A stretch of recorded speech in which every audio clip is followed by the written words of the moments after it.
Yo let's do this. Stranger things season 5 का trailer drop होने के बाद यही सवाल बचता है कि क्या ये सीजन अपनी लेगेसी को एंड करने के लिए वर्थ इट साबित होगा। हम सालों साल से देखते आ रहे हैं कि ऐसे शोज तो अच्छा शुरू तो करते हैं पर खुद को एंड करते हुए ऐसा फिर हकते हैं कि फिर उन्हें देख के लगता है कि इससे अच्छा 1 साल 2 साल और ही डिले कर लिए होते। मगर अभी इधर स्ट्रेंजर थिंग्स के फाइनल सीजन के ट्रेलर को देख के लग रहा है कि कुछ सॉस तो है इनके पास। एंड फाइनली देख के लग रहा है कि हाँ भाई लोग, अब हम आखिर वाली कहानी में हैं, जिसमें ट्रेलर हमें ऊपर से क्या बातें बताता है कि सीजन 4 के इवेंट्स के बाद पूरा हॉकिंस को लॉकडाउन में डाल दिया गया है। सारे लोग अंदर ही अंदर फंसे हुए हैं और जो कुछ की लोग हैं वो अंडरग्राउंड टनल्स का इस्तेमाल कर रहे हैं इधर उधर ट्रैवल करने के लिए and hopefully upside down world में जाने के लिए भी। जिसमें से जो हमें सीजन 4 के एंड में जो हमें रिफ्ट देखने को मिली थी, जहां पे अपसाइड डाउन वर्ल्ड के बाद एक लंबा चौड़ा रास्ता खुल गया था अंदर बाहर आने जाने के लिए बीच शहर में, तो उसे भी एड्रेस करते हुए हमें ट्रेलर के पहले वाले शॉट में ही देखने को मिलता है कि कई जगहों पे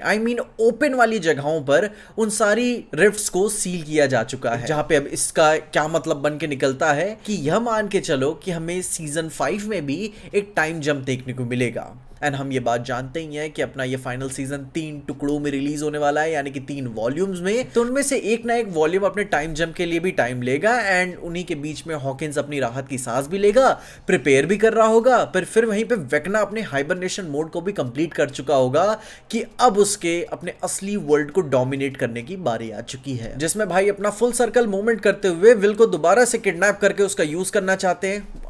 इवेंचुअली उसे चूज के या फिर उसे मार कर। पर ये नहीं कि ये शो बाकी सारे कैरेक्टर्स को हंट नहीं करना चाहेगा। ट्रेलर में हमें देखने को मिल ही जाता है कि मैक्स अभी भी कोमा में होने के बावजूद भी वेक्ना के टारगेट में है एंड इसीलिए वो अपने डेमोगॉर्गन को स्पेसिफिकली मैक्स को मारने के लिए भेजता भी है। पर अपने लूकस भाई प्यार में पागल ट्रू लवर बॉय बनते हुए अपने कैरेक्टर आर्क को कंप्लीट करेंगे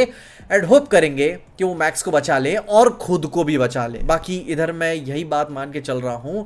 कि सारे कैरेक्टर्स लाइक टंगे हुए हैं कि कोई भी मर सकता है अपने फाइनल सीजन में। बट जिस कैरेक्टर पे मुझे सबसे ज्यादा भरोसा है कि वो मर जाने वाला है, वो अपने स्टीव भाई। उनकी फील्डिंग मैं बता रहा हूं सेट है। नैन्सी एक सीन में अपने सिंक पे खून से भरे हाथों को धोते हुए रो रही है एंड वहां पे वो बात मैं मान के चल रहा हूं कि स्टीव भाई का काम हो ही चुका होगा। एंड स्ट्रेंजर थिंग्स की डेथ को तो हम ये देख ही चुके हैं कि भाई वो कितनी ज्यादा हार्ड हिटिंग होती है, चाहे वो कितना ही छोटा कैरेक्टर क्यों ना हो। एंड उसी कई सारी डेथ्स में से एक डेथ ऐसी भी है जिसको होमाज भी देंगे अपने स्ट्रेंजर थिंग्स, अपने एडी मनसन के लॉस्ट रिस्पेक्ट को वो दोबारा से वापस इसमें लौटाने की पूरी कोशिश करेंगे। जिसमें फिर अगर आप विजुअल से साइड हट के देखो तो बैकग्राउंड म्यूजिक क्या बज रहा है, अगर आप उस पर ध्यान दोगे तो बैकग्राउंड में गाना बज रहा है क्वीन का who wants to live forever, जो कि काफी स्केरी फोरशैडोइंग हो जाती है कि कहीं थूक के भाव उसमें कैरेक्टर्स मरना शुरू ना कर दे। स्ट्रेंजर थिंग्स के लिए यही वाली कहानी इन्फिनिटी वॉर और एंड गेम है, एक बड़े से टाइम जंप के साथ। उनका साथ में इस पूरे इवेंट को मीनिंगफुल बनाने के लिए भाई ये सोच के चल सकते हैं कि स्टीव भाई तो मरेंगे ही मरेंगे,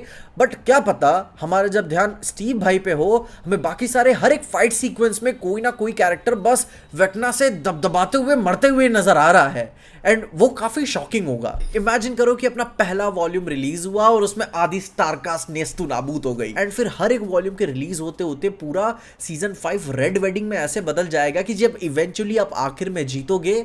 तो सेलिब्रेट करने के लिए कोई बचा ही नहीं होगा। फिर वही एंड गेम की तरह एक पार्टी की जगह बस आप एक फ्यूनरल में अपना टाइम बिता रहे हो। Telling you this is going to be an absolute bloodbath, जहां एक आखिरी में थ्योरी ये भी चल रही है कि वेक्ना बस एक वेसल अपने अपसाइड डाउन वर्ल्ड की हायर पावर का। एंड उससे मैं पूरी तरीके से एग्री करता हूं। इस फाइनल सीजन में उसके बारे में भी पता चलेगा, क्योंकि शो का जो मेन थीम जो शुरू से ही सीजन 1 से फोरशैडो करते हुए आ रहे हैं वो है D&D and dungeons and dragon में मेन फाइनल बॉस उस ड्रैगन को हराना होता है एंड उसे ये शो कई बार फोरशैडो कर चुका है, जहां पे इस ट्रेलर में भी उसका एक छोटा सा फिगरीन हमें देखने को मिल चुका है, इंक्लूडिंग दिस ट्रेलर कि वो 500 डीमन ही है जिसे इन हॉकिंस के लूजर्स को मिलकर हराना होगा, वो भी उनके अब तक के सबसे अल्टीमेट एडवेंचर में। एंड ये बात जरूरी नहीं है क्योंकि एक लेजिट ड्रैगन ही देखने को मिले, बट हाँ कुछ 5 सर वाली चीज वाला कहानी हो सकती है जो कि उनके D&D वाली कहानी से परफेक्टली मेल खाएगी,